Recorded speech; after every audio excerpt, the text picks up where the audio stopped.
Bu çocuklar Diyarbakır'da top, silah, ölüm haberleriyle uyanan çocuklar. Bu çocuklar ömründe hiç deniz görmemiş çocuklar. Ben size bir mesele anlatayım. Biz Diyarbakır'dan gelirken bir çocuk kalktı bana dedi ki hocam Luna Park'a da gidecek miyiz?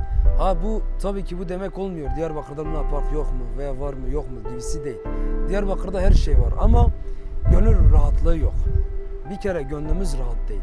Çünkü bizler savaşın içerisindeyiz. Her gün ölümleri gören, silah sesleri duyan, top sesleri duyan insanlarız. Mesela bizim orada bir sürü adam öldü. Teröristler geldi. Kuzenimgile gitmiştik. Yoldan geçiyorduk.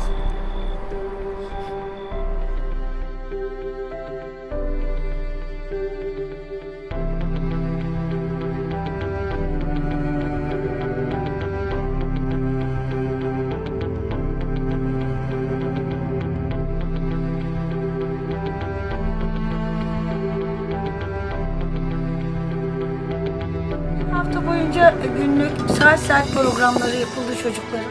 Bunlardan ilki Dolmabahçe Sarayı'dı. Dolmabahçe'yi ilk defa görüyorlardı. Atatürk'ün öldüğü odayı, yatağını çok görmek istiyorlardı.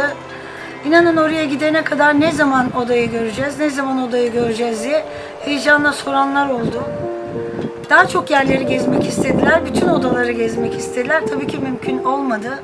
Çocukları Beşiktaş Stadı'na götürdük. Oradaki atmosferi yaşamalarını sağladık diyelim. Müzeye girdiler, stadın içini gördüler. Farklı duygular içerisinde, mutluluk içerisinde oradan da güzelliklerle ayrıldık.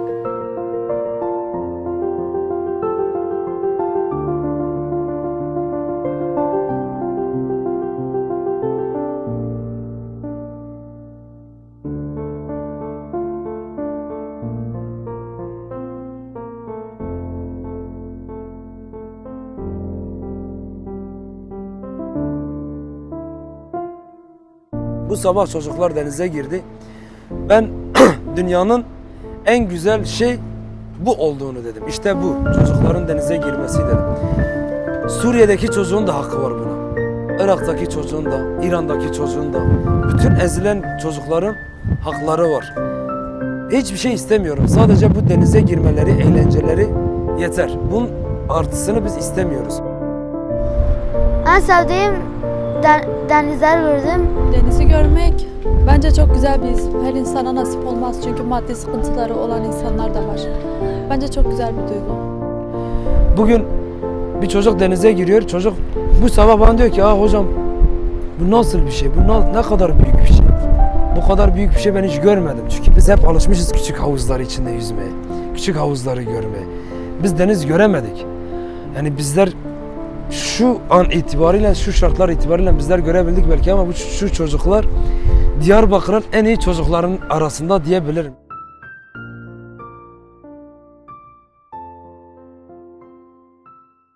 Belki Türkiye'de en fazla terör olayı yaşanan yerlerden biri Diyarbakır'dır. Ama yani yaşansa da bence en huzurlu yer Diyarbakır. Diyarbakır'ın bana çevresi, insanları, sonra bilmem her şeyi güzel geliyor bana. Ben Diyarbakır'dan geldim. Çok güzel bir şehir olmasına rağmen şehir dışındaki yani orayı görmeyenlerin pek hoş bulmadığı yani tahminlerine göre pek hoş bulmadığı bir yer ama gelip görmeleri gerek. Birçok arkadaşım orada AVM var mı diye bir soru da soruyor. Öyle bir şey yok tabii ki yani elbet var. Ön yargıları bence hayatta değiştirmek gerek. Çünkü bilip bilmeden bazı şeyler konuşuluyor. Bence bilip bilmeden konuşulmaması lazım. Bu genel anlamda herhangi bir konu için değil. Bu ön yargının kalkması gerek. Her şirvesiyle güzel bizim ülkemiz. Tekin diye bir çocuğumuz vardı. Doğum günüydü son gecesinde. O akşam Tekin'e öyle bir sürpriz yaptık ki hayatında ilk kez doğum günü kutluyordu çocuk. Pastayı görünce, hediyelerini görünce o gözünden akan yaşı, o mutluluğu inanın size tarif edemem.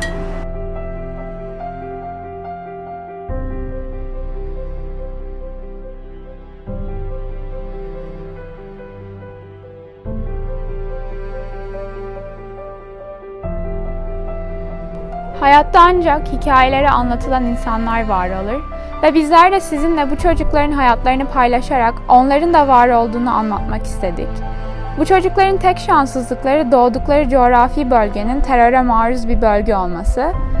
Ama onlar var ve hepsinin geleceğe dair umutları, düşleri ve dinlenmeyi bekleyen hikayeleri var.